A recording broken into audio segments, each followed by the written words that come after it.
Welcome back to another video about George Mack and Models for Reality 101. And in this video, we're going to be talking about contrast and why so many of our lives are missing it and how this is a very big key to actually having happiness. Anyways, like always, we're going to roll the clip and then I'm going to break it down a little bit more afterwards. So here we go. That's power of contrast. Power of contrast. Yeah, so that's almost like another mental model, right? So you look at contrast. I would say contrast is probably the most important thing for like human happiness. You can see it everywhere, like the hedonic treadmill. Like the fact that we live in the best time ever to be alive and people are still miserable. Like, I find that fascinating. Like, why is that? A Twitter thread on this.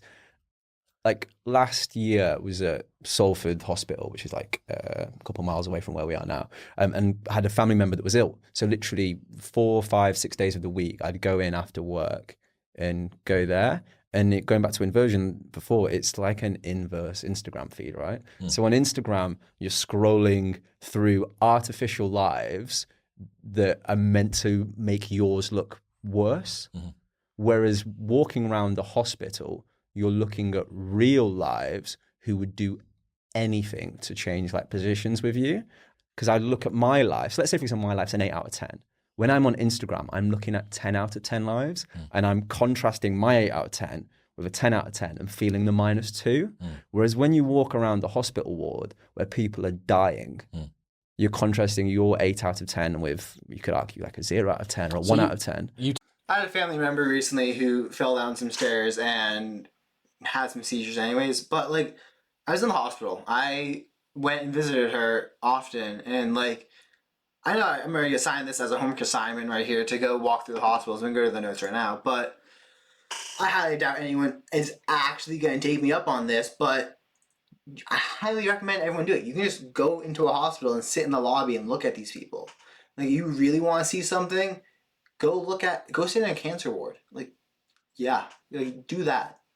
Walk through a hospital and it is literally the reverse Instagram. You see all these people, some of them in stretchers who can't move, some even children with cancer, and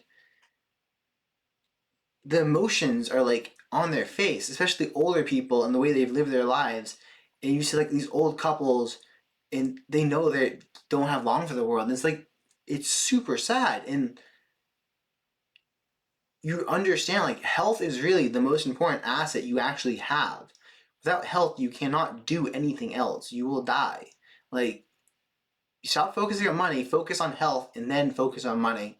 Because trading health for money, only to trade all your money at the end of your life for health, is the stupidest trade that people consistently make.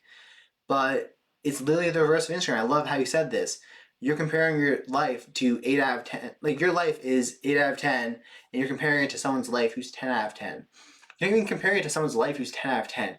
You're comparing it to someone's life whose clips they put online, and those clips are the 10 out of 10 moments of their own life. Like, you have to realize that. Like, I deleted Instagram. I use it a little bit for some friends I have who are international, but like, it's not my phone. And if I do use it, it's like on the actual computer. So I can avoid like mindlessly scrolling through reels because that stuff is horrible. And I know you walk away with this sense of like, oh my God, I have all this information I can implement, all these ideas. When you actually try to implement them, you realize 99% of them is absolute crap because they're giving you advice that you might not necessarily be at the stage in life to apply them. And I made a whole other video about this, talking about how going on Twitter is like jumping into the sewer and looking for gold. It's like you occasionally come and find a little chunk of gold, but when you get out, you're covered in crap and you smell and you're just not feeling that well.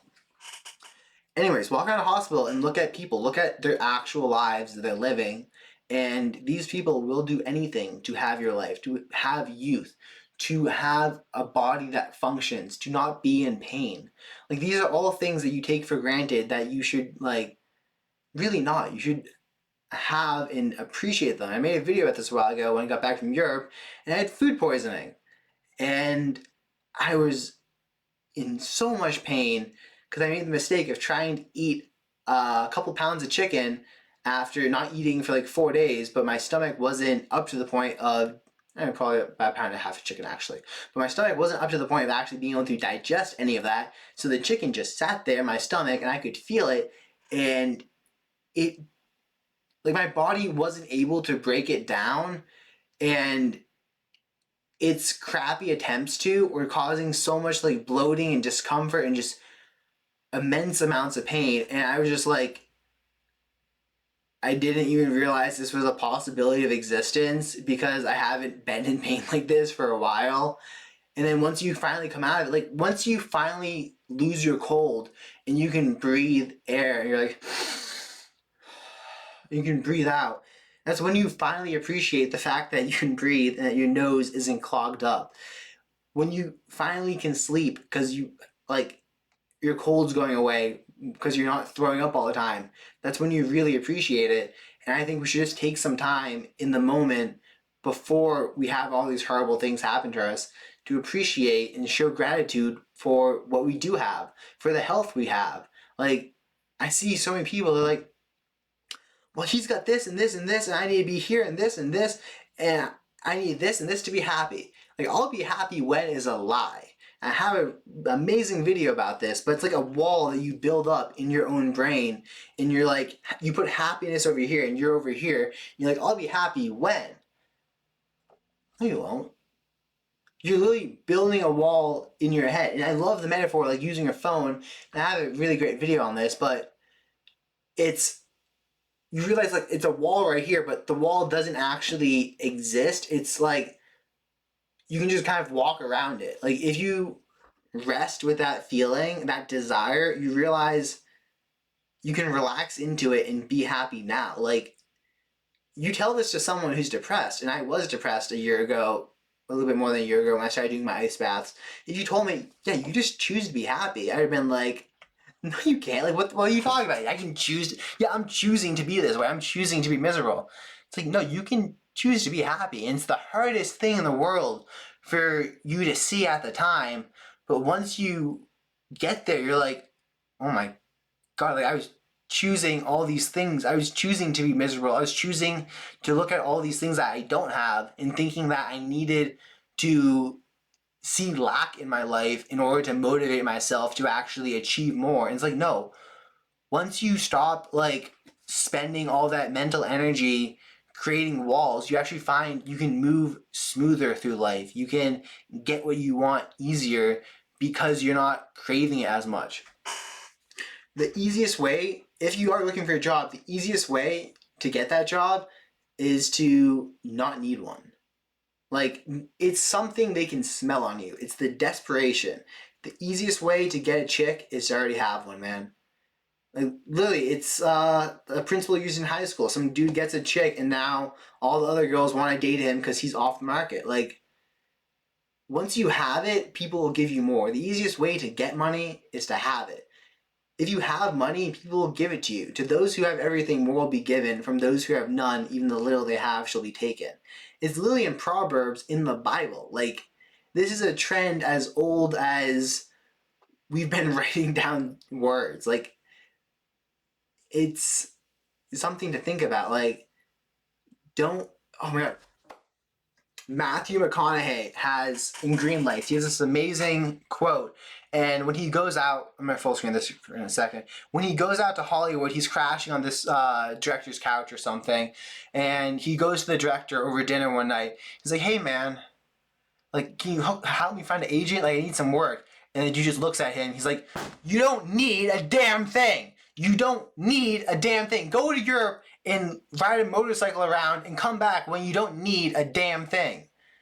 So that's what he did. He went to Europe and he rode a motorcycle around, and the guy was basically telling him, if you need, Hollywood will chew you up and spit you out. And Hollywood is just a slightly exaggerated version of the world where things happen a little bit faster and a little bit more money. But like, he was right. Matthew McConaughey went to Europe, did his motorcycle trip, came back, landed a role in some giant movie with some actress I don't really care to know the name of, but he landed a role, and that role made him famous overnight because he didn't need it. It's literally something in the way you act, and people pick it up. It's like a dog that can smell fear. People will smell need on you and not give you crap. Because if you need, then how can you help them? And a lot of people think that way. It's, well, if you need money, that means you can't produce money. Therefore, if I give you money, I'm not going to get anything in return. If you have a lot of money, like Donald Trump in Art of the Deal was talking about how the funniest thing is now that he's rich, bankers come to him and ask him if they can give him money for a project that he's looking to do. He gets to negotiate the interest rates and a lot of the stuff, but they come to him because he has money and he's shown to be successful, and they offer him money to do things. Early in his career, he had to go to a bunch of banks, rely on business connections and nepotism to get where he was. And once you make it, people will come to you. The rich man, like, look at the people on Shark Tank. They don't need money. They don't need to invest in any of those companies. And because of that, all these people who want money come to them and give them portions of their company for money and then make them wealthier. So just consider that. Like, don't need. And go to the hospital. Like, I say this and I really believe that it will help out because it helped me understand that health was the most important thing you have. And I'm not going to go to the hospital and film because I'm not going to violate people's privacies and put some of the most messed up and scariest times of their life on YouTube. Like, I'm not going to do that. But you should go to the hospital. You can go there. It's a public, like, it's not a public place, but you can go to the hospital and sit in the lobby and watch people come in and out. And I doubt you're going to do it. But if you actually did, you would see the looks on their face and understand that health is the most important asset you have and that these people would trade anything. They would trade millions of dollars to have your health, but you take it for granted. You destroy it by eating crappy food and don't appreciate it fully. And all I'm saying is don't need, appreciate what you have, and hit that subscribe button. no, no, that's just a funny transition. You can hit it if you want, anyways. I'm gonna put more playlists up here that I've done about George Mack stuff. I'm gonna put the subscribe button over here. You made it this far into the video, make sure you like and subscribe. I mean, you obviously like the content, and hitting that like button helps make me more likely to make more videos talking about this type of content instead of other stuff. Anyways, I'm going to mix this in with some of the... I'm going to make videos still about the stuff I like to make videos about. I do love this stuff, but I like making videos, going for walks, and not necessarily having everything be sitting down at a desk reflecting on videos. But people seem to be liking them, so if you want me to continue, hit that like button. Leave a comment. If you think I'm an idiot, drop that down below. Like, let me know what your thoughts on, if you see any flaws in the information I'm bringing you. Like, I'm going through and filtering for stuff that I think is going to be important and presenting it and looking to see what other people think, but like, I don't know, allowing other perspectives to also help me. Because like, this is a journey I'm on where I am learning and then presenting and then implementing it. And I can always benefit from feedback. Anyways, playlist over here, subscribe right here, and peace out.